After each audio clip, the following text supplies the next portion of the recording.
karaniwang empleyado sa isang opisina sa Alabang. Sa araw-araw na pumapasok ako, ay talaga nagtsatsaga akong gumising ng maaga para hindi lang mahuli sa aking trabaho. Dahil bukod sa malayo ang aking pinapasukan, ay napakatindi talaga ng traffic, lalo na pagdating sa EDSA. Sa gabi naman kapag ako ay uuwi na, ay hindi pa rin ako ligtas sa tindi ng traffic doon. Kung kaya naman napakaraming oras ang ginugugol ko sa bawat araw na ako ay pumapasok, dahil na rin sa napakahabang oras na itinatagal ko sa aking pagbabiyahe. Alam niyo po, ako yung tipo ng taong hindi naniniwala sa mga kababalagan. Hindi ako naniniwala sa mga kulam at barang. Hindi rin ako naniniwala sa iba't ibang nilalang na pinaniniwalaan ng marami nating kababayan. Nakadalasang nababasa ko sa comics noon at napapanood lamang sa mga palabas. Pero malimit kong marinig ang tungkol sa mga bagay na ito, na kahit nga sa mga balita ay akin ding napapakinggan. Noon nga natatandaan ko ay naging maugong ang balita tungkol sa mga satanista na gumagala sa Kamaynilaan. Napabalita din noon yung tungkol sa mga vampira at aswang. Naging usap-usapan din noon yung tungkol sa mga kulto na lumalaganap. Ngunit alinman sa mga ito ay wala akong naranasan.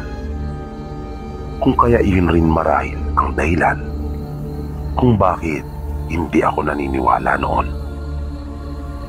Na kahit nga sa mga inuman ay madalas ding nababanggit ang mga ukol dito sa mga kwentuhan.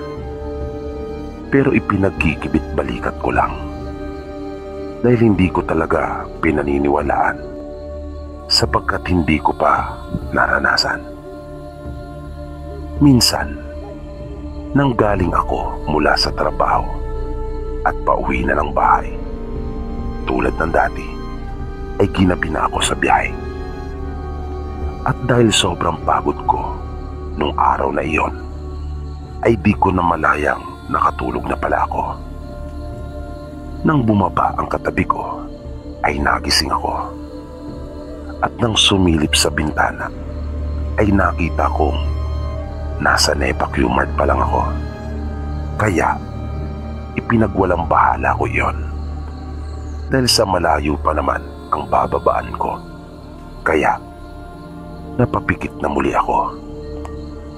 Nang muli akong magising, ay halos iilan na lang kaming pasahero na nasa bus. Na kaya ako napamulat ng mata ay dahil na rin sa lakas ng boses ng konduktor nang kanyang sabihin na hanggang doon na lang raw sila, pagkat magmamaniobra na raw upang bumalik na dahil sa gagarahe na umano sila. Kaya napilitan na kaming bumaba, na sobrang inis ko dahil sa ayoko talaga ng mga ganong klase ng panloloko. Maaring simple lamang iyon para sa kanila at hindi ganon kabigat na kasalanan kung iisipin. Pero para sa aming mga pasahero ay napakalaking bagay noon. Napakalaki noong abala, lalo pa nga pag ganong mga alanganing oras na. Yung inuuwian ko kasi, karamihan ng madaraanan ay talagang madidilim na lugar. At bihira na talaga ang bumabiyahe kapag mga ganong 10 oras na ng gabi. Ayoko nang mag-tricycle dahil sa ang mahal ng kanilang singil. Pagkat itinuturing na nilang espesyal ang mga biyaheng ganon. Kaya napilitan akong maglakad. sa pag-asa kung makakasakay ako ng jeep doon sa may unahan. Habang naglalakad ako ng mga oras na iyon, ay naging alerto ako. Dahil sa marami ang mga masasamang loob doon. Malimit din kasi doon sa lugar ang holdapan at dumarami na ang mga snatcher. Kaya inilagay ko yung aking bag sa unahan. Nakanapsa kasi ako. Habang naglalakad ay may napansin akong tila may sumusunod sa akin. Doon sa may gilid ng daan. Nakikita ko kasing gumagalaw yung mga damo. Kaya naisipan kong lumipat sa kabilang panig ng kalsada. Mabilis akong tumawid. Dahil nakaramdam talaga ako ng takot. Dahil doon ay medyo binilisan ko pa yung aking ginagawang paglakad. Sa unahan, medyo malayo-layo pa, ay napansin ko na ang isang tao. Namataan ko na ito, malayo pa. Habang papalapit ako sa kanya, ay unti-unti ko nang nakikita ang itsura nito. Isa pala itong palaboy. Isang taong grasa. At sa pagkakatitig ko, ay mukhang literal na taong grasa ito. Dahil sa parang nababalot ang katawan nito sa grasa na nangingintab pa kapag natatamaan ng bagyang liwanag. Pero medyo kinilabutan ako sa itsura nito dahil naisip kong isa rin itong baliw. Para kasi itong aso sa kanyang paraan ng pagkakaupo doon. Naroon siya sa may talayban at nakatingin sa langit. Nang mapasulyap ako doon ay nataon na bilog ang buwan. Pinagmamasdan niya iyon at para bang manghang-mangha siya. At nakita ko rin ito na biglang inilabas ang kanyang dila na para talagang aso at tila takam na takam. Dumiretso lang ako sa aking paglakad at sinikap kong hindi palata sa kanya na naiilang ako o kaya ay natatakot. Nag-alala kasi ako sa maaari nitong gawin. Naisip ko na baka bayolenteng siraulo ito. Nang mapatapat na ako sa kanya, ay itinuon ko ang aking paningin sa unahan at pinilit kong huwag itong sulyaban. Pero kita ko siya sa sulok ng aking mata na biglang pumihit na dahan-dahan ang ulo nito at biglang tumingin sa akin na hindi gumagalaw ang kanyang katawan. Nanlilisik ang mga mata nito na hindi talaga kumukulap at mapupula ang mga iyon. Itinuloy ko lang ang paglalakad ko nang bigla na lamang itong kumilos at akmang susunggaban ako. Kaya nabigla ako at ang una kong naisip ay ang tumakbong papalayo. Mabilis akong nanakbo nang hindi man lang lumilingon-lingon. At nang makakita ako ng bato ay huminto akong sandali at agad ko iyong dinampot. At nang tumingin ako sa aking likuran ay wala akong nakita. Bigla na lamang itong nawala. Kaya binilisan ko na. Hindi ko na itinapon pa ang bato. Dinala ko na iyon. Tumawid ako uli sa kabilang panig ng kalsada at nagmadali ako. Nang bigla na lamang may sumulpot sa gilid noon. Doon sa makapal na kumpol ng mga talahib. Nabigla akong inundayan ito ng kanyang isang kamay na nakita ko pang umangil Kaya nakita ko ring bumuka ang bibig nito at lumabas ang maliliit pero matutulis nitong mga ngipin na nagulat talaga ako ng sobra at nawala ang aking balanse nang umiwas ako. Na bago ako bumagsak sa kalsada ay napansin ko ang isang malakas na liwanag na nagmumula sa sasakyang paparating. Naisip ko noon na huli na ang lahat. Dahil sa pabagsak na ako noon at hindi ko na magagawa pang iwasan ang sasakyan. Ang bungakala ko talaga noon ay katapusan ko na.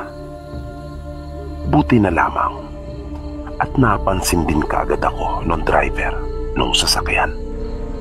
Kaya pagbagsak ko sa lupa ay nagawa pa niyang makapagpreno.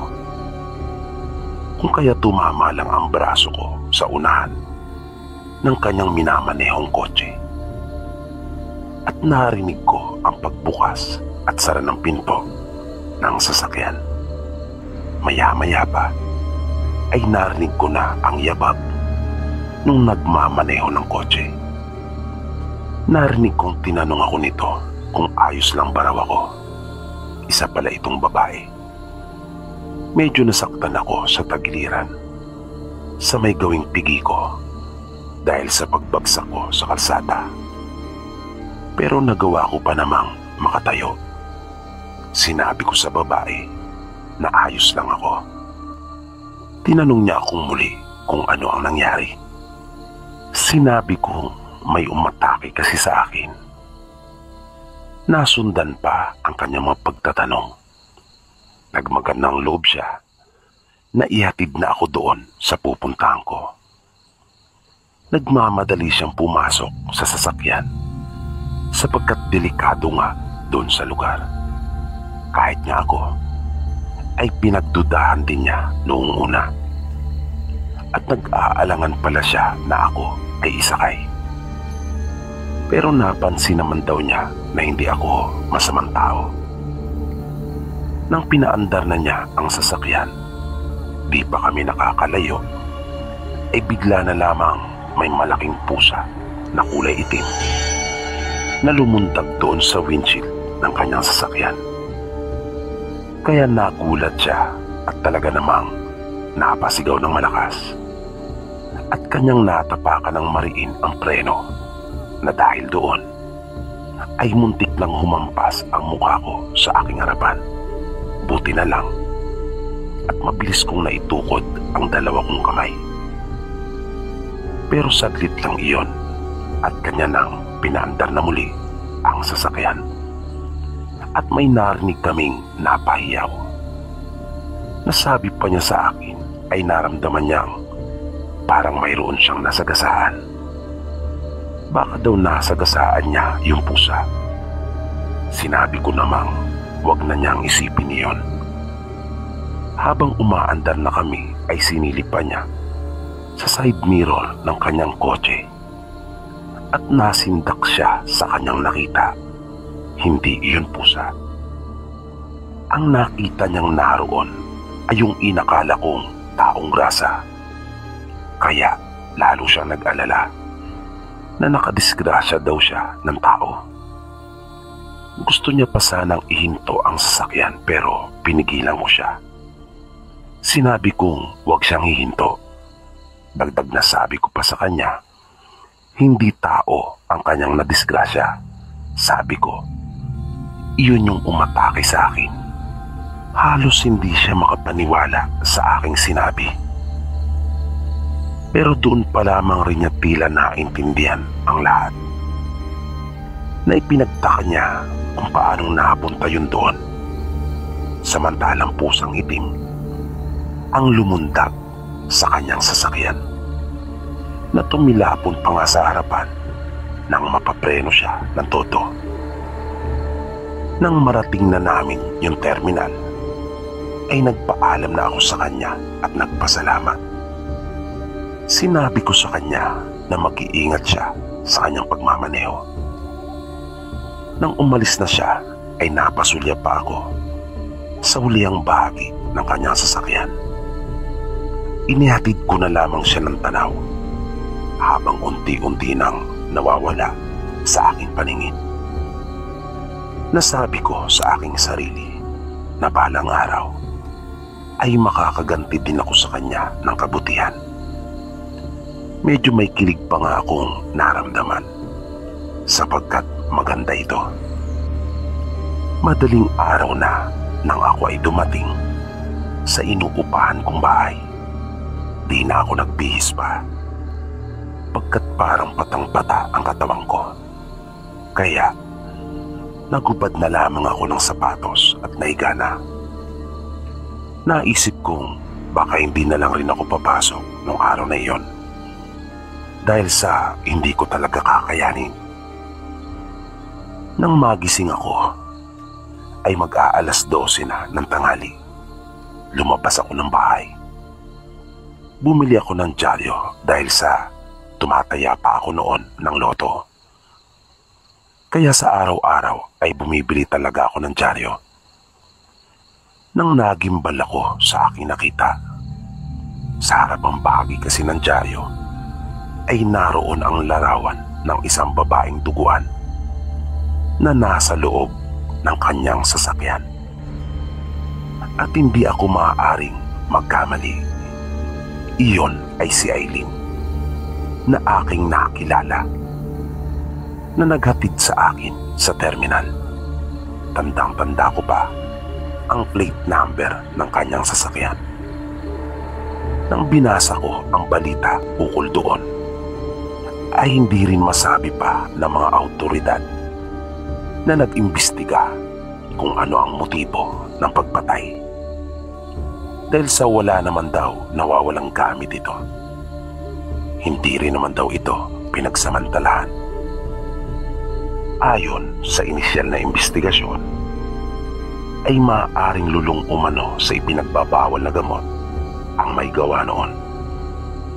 Dahil sa hindi umano iyon gawain ng isang taong nasa matinong pag-iisip, pagkat karumal-dumal ang paraan ng pagkakapatay nito, halos mawasak ang buong dibdib.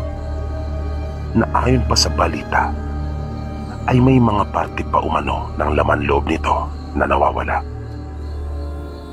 Makikita rin sa larawan na nagkalat ang mga bubog ng salamin pagkat wasak ang salamin nito sa unahan. Pero iba ang tumatakbo sa isip ko noong mga oras na iyon. Kaya lang, wala naman akong matibay na batotoo. Naisip ko pa nga noon na ang tindi naman ng pagkakataon o sadyang hindi lang sumuko yung aswang na siya ang ginantihan dahil sa napurnada ang plano nito sa akin. Nakonsensya naman ako, kasabay noon ay natakot din dahil sa ako ang huli niyang kasama bago mangyari ang krimen.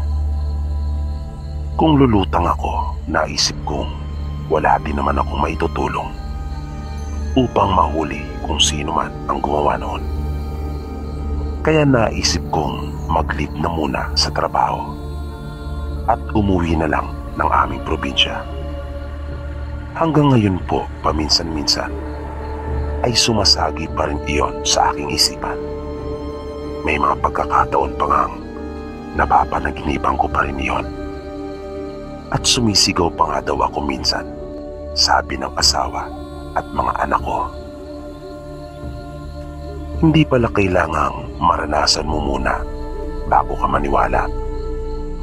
Sadyang may mga nangyayari pala talaga sa mundo na mahirap paniwalaan pero totoong nangyayari.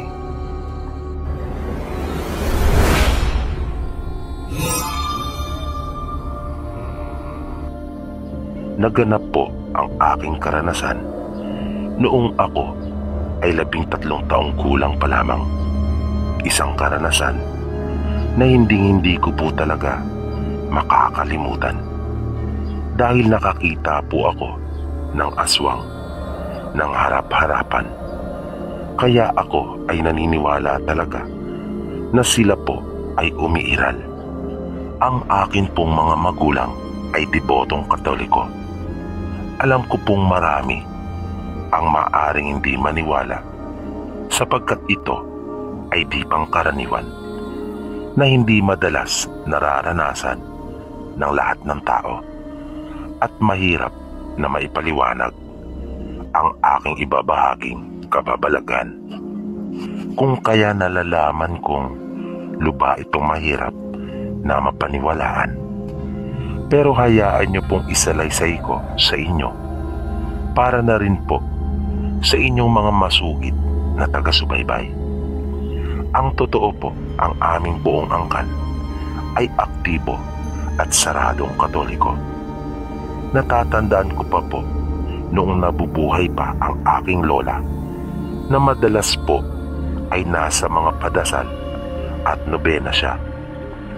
Dahil po dyan, kung kaya't ako ay iminulat rin sa ganoon pong paraan ng paglilingkod at pananampalataya. Kaya nga po ako ay naging sakristan din sa aming parokya. Sa aming probinsya noong mga panahon na iyon ay talaga naman pong masigla at aktibong-aktibo ang mga gawaing pangsimbahan. Gayon din po ang mga kinalakhang tradisyon na may kinalaman sa pananampalatayang Katoliko ay isinasagawa na may paghahanda at pinag-uukulang talaga ng panahon at salapi. Ang pari na nadistino sa amin noon ay itago na lamang po natin sa pangalang Leonard. Si Father Leonard ay matagal ng pari sa aming lugar. Base sa aking natatandaan, simula na magkaisip ako ay siya na ang nakikita ko sa simbahan. Mabait si Father at malapit siya sa aming pamilya. May mga pagkakataon din na nagkakawang gawa siya para sa makapuspalan sa aming lugar. Noong mga panahon na ako ay naging sakristan, naging taong simbahan na rin ako. Halos doon na ako namamalagi. Sabi nga, halos doon na ako tumira. Mas minabuti ko na rin na maging ganon ang takbo ng aking buhay, na madalas na nasa simbahan upang makaiwas sa bahay. Hindi upang makaiwas sa mga gawain, kundi upang maiwasan ko na masaksiyan palagi ang pag-aaway ng aking mga magulang. Nag-umpisa ang aking nakakatakot na karanasan nang minsang ginabi ako sa aking pag-uwi mula sa simbahan. Nang malapit na ako sa aming tahanan, ay bigla na lamang may mabilis na tumatakbo na nagmula sa likuran ng aming bahay, kung saan naroroon ang aming pinakakusina. Ang amin pong bahay ay may pagkamakaluma na minana pa ng aking ama sa kanyang mga magulang. Mayroon po itong ikalawang palapag na ang mga bintana po ay yari pa sa kabis. Kinilabutan talaga ako ng aking maaninagan ang taong iyon. Ngunit dahil sa madilim sa gawing iyon ng aming bahay, kung kaya hindi ko nakilala kung sino iyon, na biglang naglaho sa mga puno at halamanan. Sinubukan ko pang sundan iyon ng tingin pagkat napaisip ako kung saan iyon daraan, dahil may sapa at nag-iisa lamang ang tulay na kanyang maaring daanan, at iyon ay nasa aking likuran. Ngunit nang wala talaga na akong maaninag, ay inalis ko na ang aking atensyon doon at napasulyap ako sa itaas ng aming bahay at nakita kong nakasara na ang mga bintana. Sinubukan kong umikot sa likuran ng bahay upang alamin kung galing ba iyon sa loob. sapagkat naisip kong baka magnanakaw iyon. Pagdating ko sa likod ay nakasara naman ang pinto, maliban sa isang bintana na nakabukas sa itaas. Bumalik ako sa harapan at kinatok ko ang pinto. Saglit lang ay narinig ko na ang mga yabag ng aking ina na papalapit sa pintuan upang ako ay pagbuksan. Napansin ko na hindi pa ito mula sa pagkakatulog. Umakyat na ako sa itaas sa aking kwarto upang magpahinga. Ngunit hindi ako dalawin ng antok dahil na rin sa mga isipin. Nag-aalala ako para sa aking ina, lalo pa nga at madalas ay nasa destino ang aking ama. Isang araw nang pumunta ako sa simbahan ay agad kong hinanap si Father Leonard upang ilapit ang bumabagabag sa akin. Nang papalapit pa lamang ako sa kanyang silid ay may narinig akong tinig ng isang babae. Dahan-dahan akong lumapit sa pinto at idinikit ko ang aking pandinig. Tama nga ang aking hinala. May ibang kasama si Father sa kwarto at ito ay babae na naging malikot ang aking isipan dahil sa humahalinghing at umuungol sila kapwa. Sa pag-aalala na baka may makakita sa akin roon, ay minabuti kong maghintay na lamang sa labas. Makaraan ang ilang sandali ay nakita akong lumabas ang isang madre at nakayuko itong dumaan sa harapan ko na tila nagmamadali. Naulit pa ang pangyayaring iyon. Madalas ay ang madre at isa pang magandang dalaga na kung aking iisipin ay alangan para sa edad ni Father Leonard, na sa tansya ko ay halos kaedaran ko lamang ito.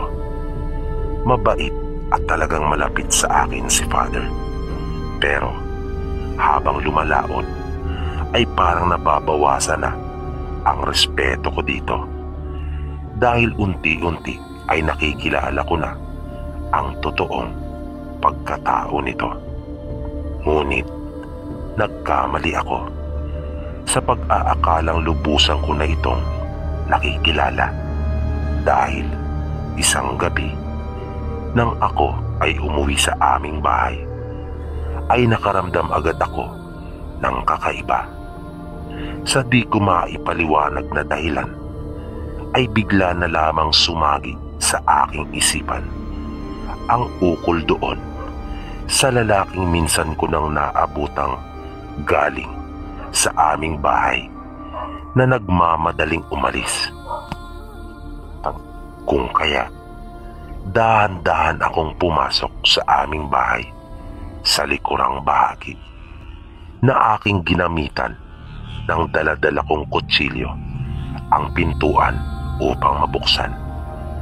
Pagpasok ko sa may kusina ay narinig ko kaagad ang mga tinig ng paghalinghing at pag-ungol. Ngunit may kakaiba akong napansin sa pagkakataon na iyon dahil bukod sa nangingibabaw na tinig na iyon ng kataksilan ng aking ina ay sinasabayan iyon pagkaminsan ng malaki at galgal na tinig na tila humahangos. Ngunit isa iyong tinig na hindi likha ng isang karaniwang tao. Kung kaya lalong naging masidi ang aking paglanasa na matuklasan kung ano iyon. Kahit pa kinakabahan ako, iniwasan kong lumikha ng kahit anumang ingay habang umaakyat ako sa hagdan papunta sa itaas ng aming bahay. Hinawakan ko ng mahigpit ang kutsilyo sa aking kamay habang dahan-dahan akong naglalakad sa pasilyo papalapit sa silid ng aking mga magulang. Sumilip ako sa siwang ng pintuan at nagulat ako sa aking nasaksihan. Pakiramdam ko ay tumigil ang mundo dahil sa hindi ko matanggap ang aking mga nakikita ng mga pagkakataon na iyon. Magkakahalong emosyon ng galit at takot ang aking naramdaman pagkat nakita kong nagtatalik sila na parang mga hayop na hayok na hayok at literal na hayop pagkat hindi na karaniwang tao ang kanilang mga itsura, ngunit mababakas pa rin ang dati nilang mga mukha, kaya akin pa rin silang nakilala, si Father Leonard at ang aking ina. Bigla na lamang tumulo ang aking mga luha ng mga pagkakataon na iyon. Magulo na po talaga ang aking isipan. Napayuko ako at tuluyan ang napaupo sa sahig. Ilang sandali pa ay tumahimik ang buong kabayan. Napawi na ang mga malalaswang ingay na nagmumula sa silid. Di nagtagal ay naramdaman kong nagbukas ang pinto. Ngunit nanatili pa rin ako sa aking pagkakaupo na nakayuko. Napasulyap ako sa paa na nasa aking tabi, ang nanay ko.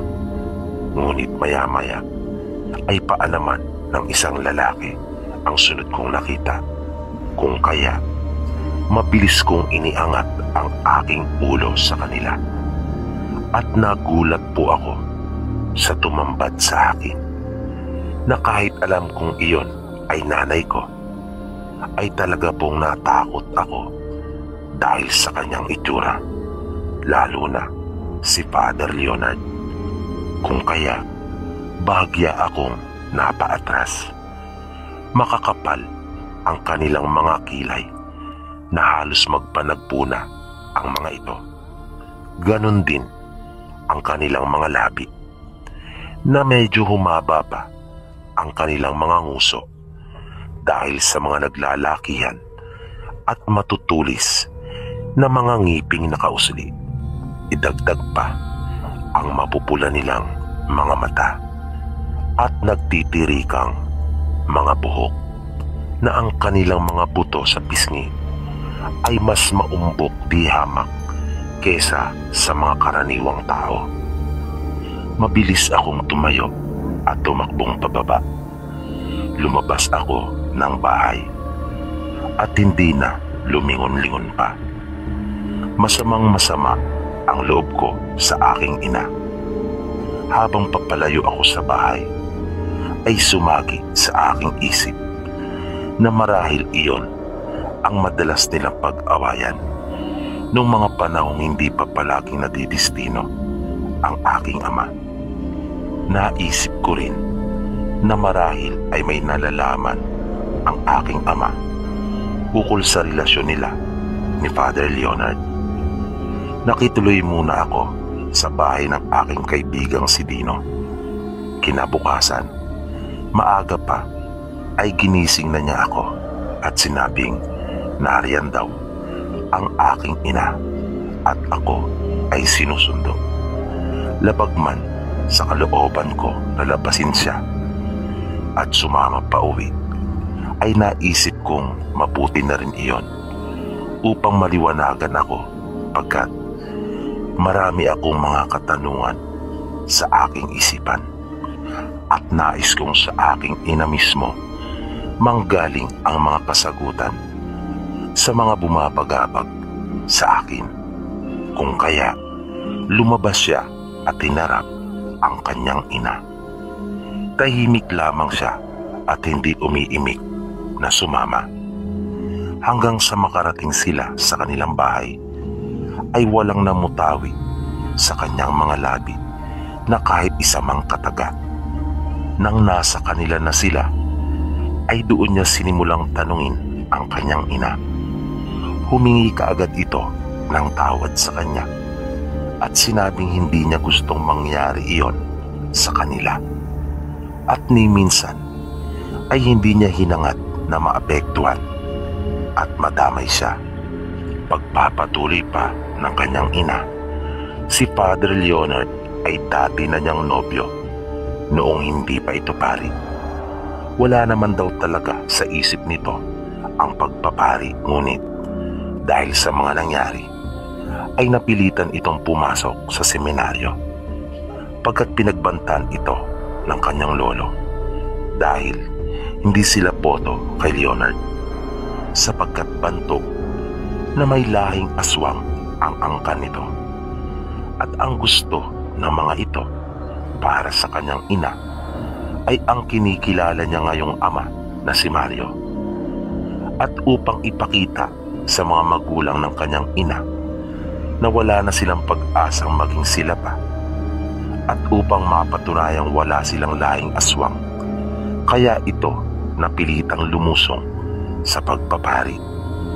Samantala, wala talagang nararamdaman na kahit kaunting pagmamahal ang kanyang inang si Presi para kay Mario. At nalalaman din iyon ni Mario, kung kaya kanyang pinwersa si Presi. Ginahasa niya ito. At nang magbunga iyon, ay wala nang nagawa pa kundi sila ay ipakasal na kaagad upang maiwasan na sila ay mapag-usapan ng mga tao sa kanilang lugar. Ngunit lingid sa kaalaman nilang lahat, ay palihim pa rin sila Presing nagtatagpo ni Leonard. Bago pa man maganap ang pangahalay na iyon ni Mario. Kung kaya ang kanilang buong akala ay kay Mario ang kanyang ipinagdadalang tao. Nang marinig ko po, Sir PB, ang mga huling pangungusap na iyon ng aking ina, ay nagulat ako at biglang napatitig sa kanya. Sinabi niya sa aking tamang lahat ang narinig ko na tatay ko si Father Leonard. Nasabi ko naman sa aking sarili na kaya pala mabait at lubang malapit ito sa akin. Kinabahan ako pagkat naisip kong may lahi rin pala akong aswang. Sinabi pa sa akin ng aking ina na ang tangi lamang daw niyang pagkakamali ay nagmahal siya ng totoo, na kahit pa nga inamin na nito nung huli tungkol sa minana niyang pagiging aswang sa kanyang pamilya, ay kanya pa rin itong tinanggap. Nang sumunod na araw ay nagpunta po ako sa simbahan. Tinungo ko ang silid ni Father Leonard. Nang pihitin ko po ang sara ng pinto ay nagbukas ito. Dahan-dahan kong binuksan ang pintuan. Nakita ko si Father Leonard na nakaluhod at nakaharap sa isang krus na nakabaliktad na yari sa kahoy, at mayroon itong inuusal na mga katagang hawig sa mga salitang tanging sa palabas ko lamang minsang napakinggan. Nang bigla itong lumingon sa akin, na akin namang ikinagulat, hindi ako nakakilos sa aking kinatatayuan. Dahan-dahan namang tumayo si Father Leonard at lumapit sa akin. Sinabi nitong huwag akong matakot pagkat hindi raw nito magagawang saktan ako o kahit na pag-isipan man lamang ng masama. Dahil sa mga sinabi sa akin ni Father Leonard, ay medyo humupa bahagya ang nararamdaman kong galit sa kanya. Nag-usap kami ng masinsinan at tulad ng mga ipinagtapat sa akin ng aking ina, ay ganun din ang kanyang mga ipinahayag. Nang tanungin ko siya ukol sa iba pang mga babaeng kanyang sinisipingan, ay sinabi nitong kaakibat na raw iyon sa pagiging aswang niya na kanyang minana mula sa mga magulang. Nang minsan ko pa siyang tanungin upang kumpirmahin kung mayroon ba siyang binabalak na magtayo ng isang kulto o grupo kaya niya ginagawa iyon, ay mariin niyang sinabing wala. At muli niyang ipinaliwanag sa akin na likas na raw iyon sa kanyang pagiging aswang, na nakakaramdam siya ng matinding pagnanasa tulad ng pagkauhaw niya sa dugo at sariwang karne, na hindi naman daw siya kahit kailan tumikim ng laman ng tao at bawang, mga hayop lamang. At bumalik sa aking alaala nang minsang yayain niya akong kumain, na hinainan ako ng ibang ulam at hindi ang kinakain nito na manok, na sa tingin at pagtatansya ko ay tila malasado ang pagkakaluto noon. Matapos naming makapag-usap ng matagal at maliwanagan na po ako, ay nagpaalam na ako kay Father Leonard na nag-aalangan pa rin akong tawagin siya bilang aking ama pagkat di ko nakasanayan. Mga mag-aalas 8 na ng mga panahon na iyon, habang papalapit ako sa aming bahay, ay may naririnig akong ingay. At habang patuloy akong lumalapit, ay mas lalong nagiging malinaw sa akin ang dahilan ng mga ingay na iyon. Naroon si Tatay Mario at nagtatalo na naman sila ni Nanay. Pagpasok ko ng bahay, habang nakaupo ako sa mahabang upuan sa aming sala sa ibaba, ay nagpatuloy pa ang kanilang mga pagtatalo. At napansin kong mas lumalakas pa ang kanilang pagsisigawan. Biglang narinig kong mabilis na bumababa ng hagdan ang Tatay Mario ko. Kaya napatayo ako at nagtanong. Ngunit hindi niya ako pinansin, na parang walang narinig, at dire-diretso nitong tinungo ang aming kusina. Pagbalik nito ay napansin kong may hawak na itong kutsilyo ng kumintab iyon. At mabilis na itong umakyat, kaya napasunod na rin ako kaagad. Pero nakaramdam ako ng matinding takot, lalo na para sa aking ina. At matapos na magbitaw ito ng mga malulutong na pagmumura, ay agad na lumapit at iniangat na ang kanyang kamay na may hawak na kutsilyo. Niyakap ko ito sa bewang upang pigilan, habang sinisigaw ko sa aking ina na tumakas na. Ngunit sa halip na lumayo, ay nakipagpambuno ito kay Tatay Mario. At napansin kong unti-unti na nagtatayuan ang buhok ng aking ina. Di rin nakaligtas sa aking paningin nang sipain siya ni Tatay Mario at pumalandra sa gilid ng kanilang higaan. At dahil sa hindi talaga sapat ang aking lakas para pigilan ito, ay tuluyan na itong nakawala sa pagkakayakap ko. At agad na pinuntahan ang aking ina na nooy nakahiga pa sa sahig. Lumuhod ito sa kanyang tabi at iniangat na muli ang kutsilyo. Nang biglang sumulpot si Father Leonard sa bintana, at mula doon ay mabilis na nilundag ang nanay ko at niyakap. Tumusok sa likod nito ang patalim. Nang kanyang lingunin ang Tatay Mario ko, ay kitang-kita ko ang pagkabigla at pagkasindak sa mukha nito nang mapansin niya ang kakaibang anyo na iyon ni Father Leonard, at mabilis na nagtatakbong pababa. Matapos po ang pangyayaring iyon, ay nagpasya po si Father Leonard at ang aking ina na magpakalayo-layo na kami.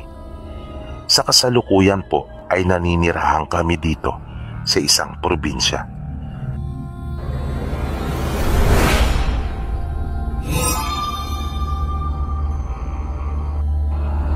Nais ko lang rin po sanang ibahagi yung naging karanasan ko tungkol po sa iba't ibang kababalagan, kasama na ng tungkol sa aswang. Alam kong marami pa rin ang hindi naniniwala tungkol sa mga bagay na ito. Pero hindi na pumalag sa akin yon. Basta ang nais ko lang ay maiparinig ko sa napakarami yung tagapakinig ang akin pong karanasan. Ang unang kababalagan po na nasaksihan ko ay nung minsang nasa bahay po ako nung aming kamag-anak na nasa katabing baryo. Naroon kami ng kuya ko noon upang bumili ng mga fingerlings ng ito para sa aming ginawang maliit na palaisdaan.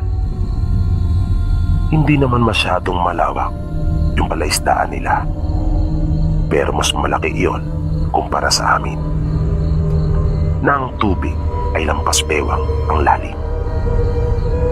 Nang lumusong na ang Chewin at pinsang ko, ay nakaramdam ako ng pagkasabik dahil sa mahilig talaga ako sa mga hayop, lalo na pagdating sa mga isda. Ngunit hindi ko akalain na nung oras na yun mismo ay may masusumpungan akong kakaiba. Kitang-kita ko kasi ang tila isang ulo ng tao na bahagyang lumitaw mula sa ilalim ng tubig, na nakapagtataka dahil sa dalawa lang naman ang lumusong doon at wala nang iba.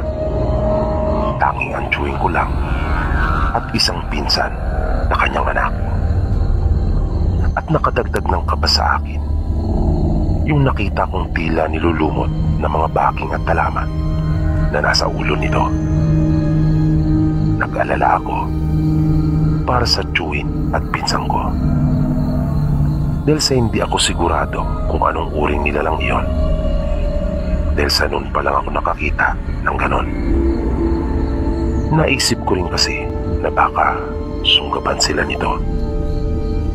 Kaya napabulalas ako at sinabi ko sa kanilang mayroong nasa tubig, na nang mapatingin sila sa akin ay nangiti lang sila, na ang akala nilang tinutukoy ko noong mga oras na iyon ay yung mga hito. Kaya nagpatuloy lang sila sa kanilang ginagawa, na ako naman ay lubhang nag-alala, dahil naisip ko na baka kung ano ang gawin nung nakita kong nilalang sa kanila. Pero hindi ko naman alam kung paano ko iyon sasabihin. Naisip ko rin na baka hindi nila ako paniwalaan at baka kanila pa akong pagtawanan. Ang kanilang palaisdaan ay konektado sa isang malapad na ilog. Ginawan lamang nila iyon ng daanan ng tubig na mag-uugnay sa ilog at sa kanilang palaisdaan. Sa awa naman ng Diyos ay wala namang nangyaring masama sa kanila. Hindi naman sila inatake nung nilalang. Matapos nilang maihiwalay yung mga malalaki at fingerlings ng hito na aming dadalin, ay sinabihan kami ng aming Chewin na sa kinabukasan na lang daw kami umuwi, dahil sa hapon na at alanganin na para umuwi pa kami, dahil sa siguradong aabutan na kami ng dilim sa daan. Kaya pumayag naman kami ng kuya ko at napagpasya naming doon na muna sa kanila matulog nung gabing iyon. Pagkatapos naming makakain ng hapunan, habang nakahiga ay nagkwento yung isa naming pinsan. Doon kasi kami natulog sa kanilang kwarto. Dalawa lang silang magkapatid at panganay si Alejandro. Isagani naman ang pangalan ng kanyang kapatid. Ang tatay nila ay kapatid ng nanay namin. Sinabi niya sa amin na misteryoso umano ang ilog na nasa malapit sa kanila. Taon-taon daw ay hindi maaaring walang kinukuha ito. Na ang ibig niyang sabihin ay may namamatay kada taon doon sa ilog na iyon. Dahil sa amin din iyong nababalitaan. Alam niyo naman po sa probinsya, ang balita ay talaga pong may pakpak. Pagpapatuloy pa nito ay mayroon umano kasing mga naninirahan doon sa ilog. At minsan na raw niya itong nakita.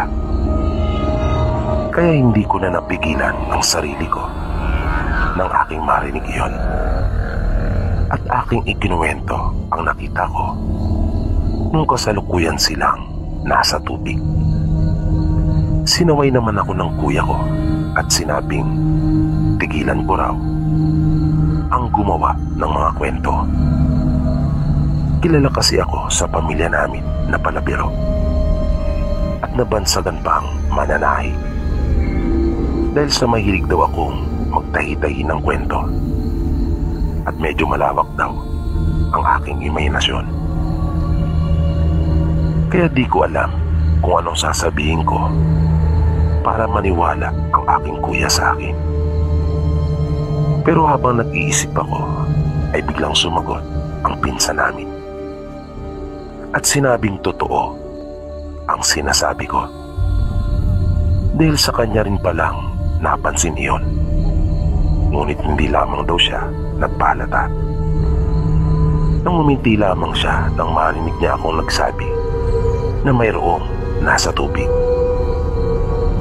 Dagdag na sabi pa ng pinsan namin, minsan nga raw kung gabi, lalo na kapag kabilugan ng buwan, ay nararamdaman niya raw ang mga ito na tila nagkakasiyahan sa kanilang palaisdaan. Habang nagkukwento siya, ay napasulyap ako sa kanyang kapatid na mahimbing na natutulog. Pero bigla akong nasindak sa aking nakita. Bakit ang tingin ko sa balat ng leeg at sa bandang pisngi nito ay parang mayroong kaliskis at ang kanyang mga labi ay makapal na parang nakausli na nakabaliktad na nakakalintulad sa mga labi ng isda at mayroon siyang malalaking mga mata na mapupula ang mga gilid noon. Kaya kinusot ko ang aking mga mata dahil sa hindi talaga ako makapaniwala sa aking nakikita. At bigla akong naramdaman na mayroong yumuyugyug sa akin. Nakatulog na pala ako at nananaginip lamang ng hindi maganda. Narinig ko ang boses ng kuya ko at kanya akong tinatanong kung napapano raw ako, na hindi ko naman siya pinansin. Sa halip ay napatingin na ako kaagad sa pinsan namin na nakababatang kapatid ni Alejandro at nakita kong tulog na tulog ito at normal naman ang kanyang itsura. Kaya naisip kong bangungot lang pala ang lahat. Muli kong narinig na nagtanong ang kuya ko. Kaya hinarap ko siya at sinabing na naginip lang ako ng masama. Na kanya naman akong kinantsawan na yun daw ang masamang epekto ng hindi regular na paliligo araw-araw.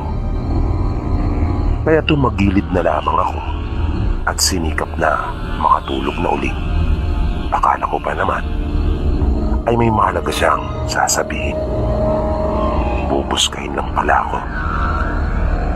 Kinabukasan, medyo tinanghali na ako ng gising. At nang magmulat ako ng mga mata, ay wala na akong katabi sa higaan. Nagising ako dahil sa ingay na aking narinig. Nasabi ko pa nga sa aking sarili noon na kung hindi pa siguro nagsisigaw ang tatay nila Alejandro malamang ay hindi pa ako magigising at magtutuloy-tuloy pa ang aking tulog. Nang bumangon ako paglabas ko ng silid, ay nakita ko kung paano pagalitan si Gani ng tiyuhin namin. Matindi ang mga binibitawan nitong pananalita sa kanyang bunsong anak, na dahil doon ay nakaramdam ako ng awa sa aming pinsan. Nang mapansin ako ng aming tiyuhin na papalabas na ng silid, ay doon pa lamang ito huminto. Kahit nakakailang ay bumati ako dito ng isang magandang umaga at gumanti naman ito. Nagkape muna ako at habang umiinom ay nakikita ko si Kuya na tinutulungan ni Alejandro na inihahanda na yung aming mga dadalhin. Kaya binilisan ko na ang pag-inom sa aking kape upang makatulong din ako sa kanila. Paglapit ko ay kanila din palang pinag-uusapan ang nakababatang kapatid ni Alejandro at kung paano ito pagalitan ng kanilang ama. Kaya di ko na rin napigilan pa ang aking sarili at nasabi ko na, grabe pala pagalitan ng tatay mo, si Gani. Sinabi sa amin ni Alejandro na malimit niyang marinig na sinasabi ng kanyang ama na hindi raw anak ng kanilang tatay, si Gani. Kaya nagulat kami kapwa ng kuya ko nang aming marinig ang sinabing iyon ni Alejandro. Kaya napatanong kami ni Kuya kung bakit naman nasabi iyon ng tatay nila. At kung totoo iyon, ay sino naman ang tatay ni Gani? Sabi ni Alejandro, narinig niya raw sa tiyuhin namin na sinabi nitong naanakan daw ang nanay nila ng Taga-Ilog. Nang kanyang tinutukoy ay yung mga naninirahang nilalang sa ilalim nito na mga maligno. Kaya aking ikinuwento sa kanila yung napanaginipan ko tungkol kay Gani. Kaya lumakas ang kutob ko na maaaring may katotohanan nga ang paratang na iyon ng kanilang ama tungkol sa tunay na pagkatao ng pinsan naming si Isagani. Nang may ayos na namin ang aming mga dadalhin, ay nagpaalam na kami sa kanila at tinahak na ang daan pa uwi. Maraming beses naman akong nakakita ng mga kakaiba, pero yun yung unang pagkakataon na nakaranas ako ng kababalagan na talagang nakapagpatindig ng mga balahibo ko sa aking katawan. At doon din unang nabuksan ang aking pagkaunawa sa mga bagay na hindi pangkaraniwan na hindi kadalasang nakikita ng ating mga karaniwang paningin. Makaraan lang ang wala pang isang buwan ay may naranasan na naman akong kakaiba.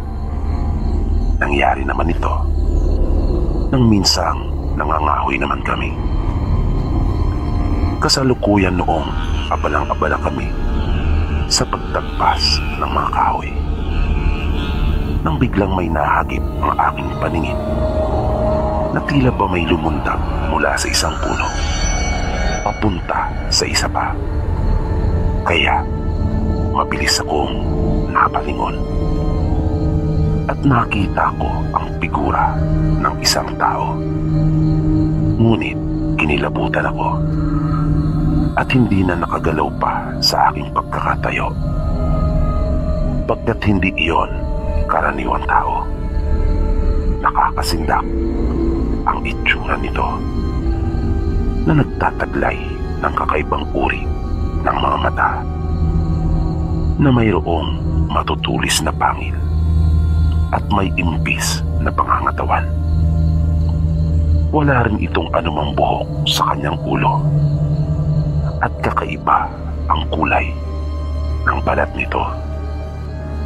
Napatingin lang naman ito sa akin at nagpalipat-lipat na muli sa iba pang mga puno na naroon hanggang sa tuluyan na itong lumayo.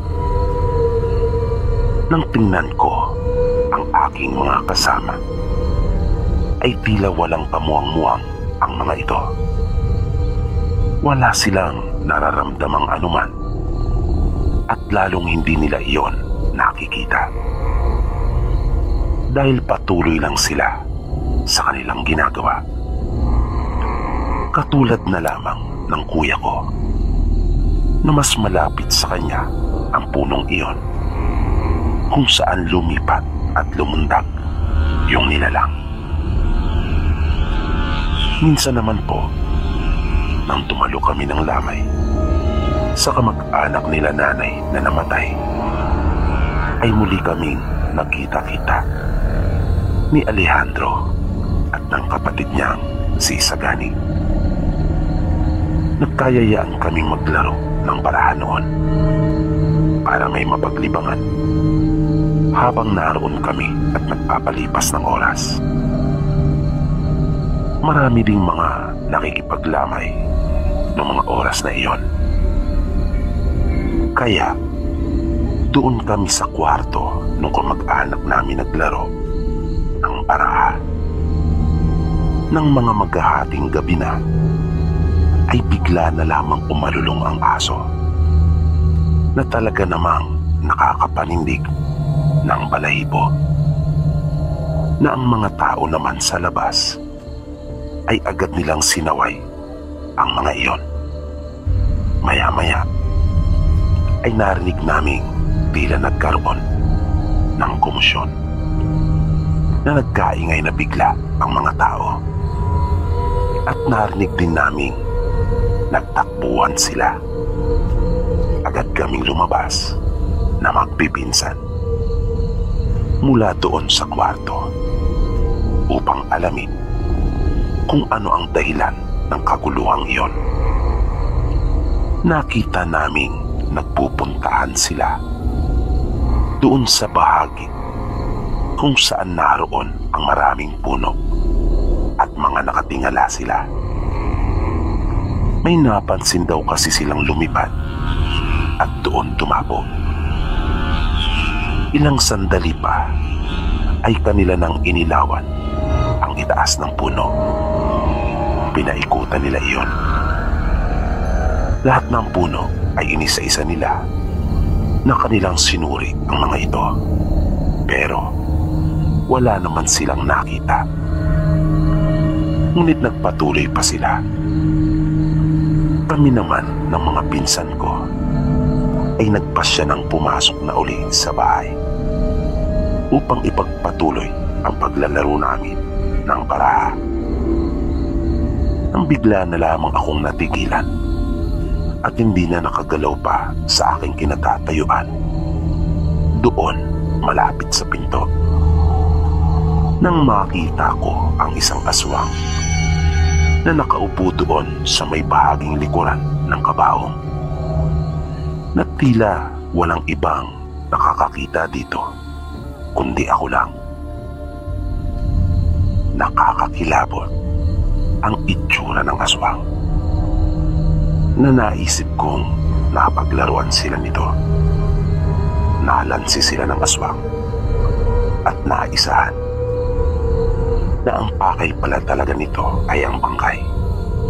Pero naunahan kasi ako ng takot, kaya wala akong nagawa. Pero nanatili lamang din itong nakatingin sa akin.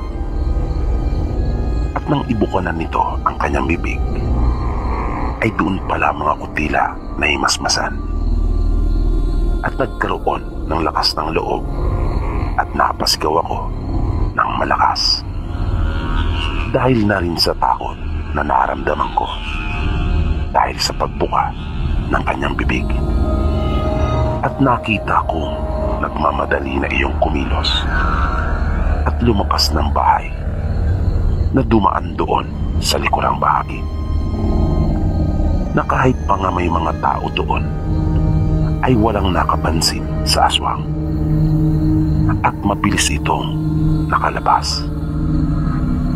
Samantala ang mga pinsang ko naman at ibang kaanak na naroon ay nagtaka at nagulat nang marinig nila ang malakas na pagsigaw ko. Kaya halos sabay-sabay na nagtanong ang mga ito kung bakit raw ako napasigaw. Sa aking pagkataranta ay agad ko namang sinagot ang mga tanong nila at hindi na ako nagdalawang isip pa na sabihin may aswang akong nakita sa likuran ng kabaong. Na umani naman ng samot-saring reaksyon ang sinabi ko. Ang ibang naniwala ay kinabahan at kinilabutan, lalo na ang mga matatanda. Habang yung mga hindi naman naniniwala ay natawa lang at ngingiti-ngiti na nakakainsulto. Ngunit di ko na lamang pinansin iyon. Dahil sa wala rin namang maitudulot na maganda. Alam ko kung ano ang aking nakita at hindi ako maaaring magkamali. At ang sinasabi naman mismo ng pamilya ko na ako ay mahilig magtahi ng kwento kung kaya nabansagan akong mananay ay hindi dahil sa malawang ang aking imahinasyon at ako ay sinungaling, kundi talagang nakakakita na ako ng mga bagay na hindi pangkaraniwan simula pa noon, na hindi naman nila matanggap at ayaw paniwalaan. Na habang tumatagal nga ay mas tumitindi na ang aking mga nasasaksihan. Pero nung mga oras na iyon ay nag-alala ang kuya ko para sa akin at kanya akong inasikaso. Naniniwala siya sa mga sinabi ko pagkat ayon sa kanya ay bakas daw sa aking mukha ang matinding takot at namumutla raw ako. Sabi pa niya ay para daw akong uminom na suka, na pati ang mga labi ko ay putlang-putla. Nang makapasok kami sa silid, sa halip na ipagpatuloy namin ang paglalaro ng baraha, ay tinaddad nila ako ng mga tanong. Sunod-sunod ang kanilang ginawang mga pagtatanong sa akin, na hindi ko pa nga nasasagot ang mga nauna, ay may panibago na namang tanong sila. Akin namang ipinagtapat sa kanila ang mga nakita ko at inilarawan ang aswang.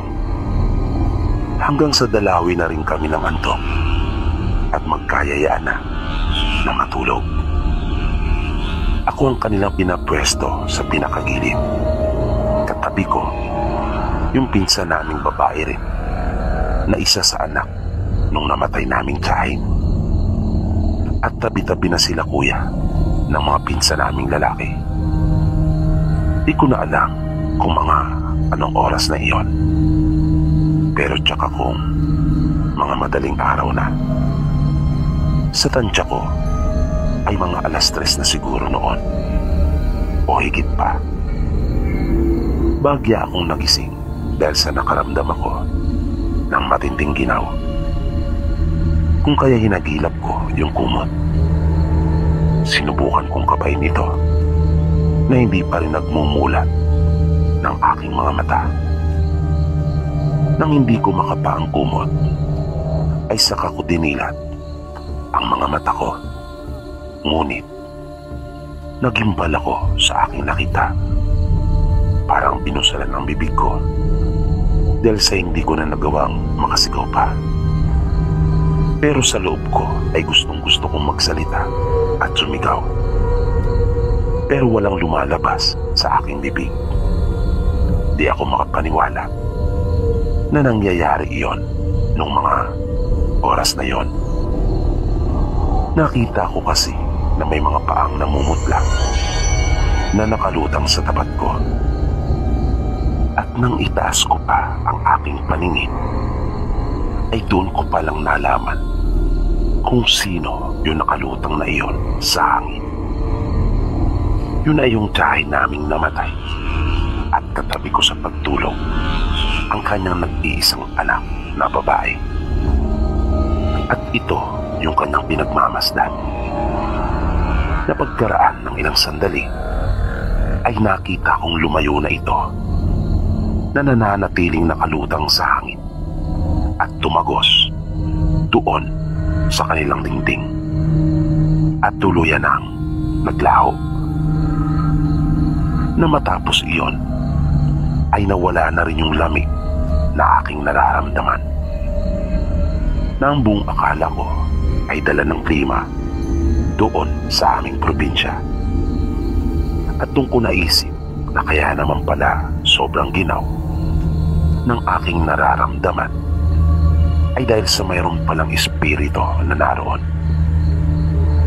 Bagaman nakaramdam ako ng takot noon, ay hindi naman noon napantayan yung takot na naramdaman ko nung makita ko ang aswang.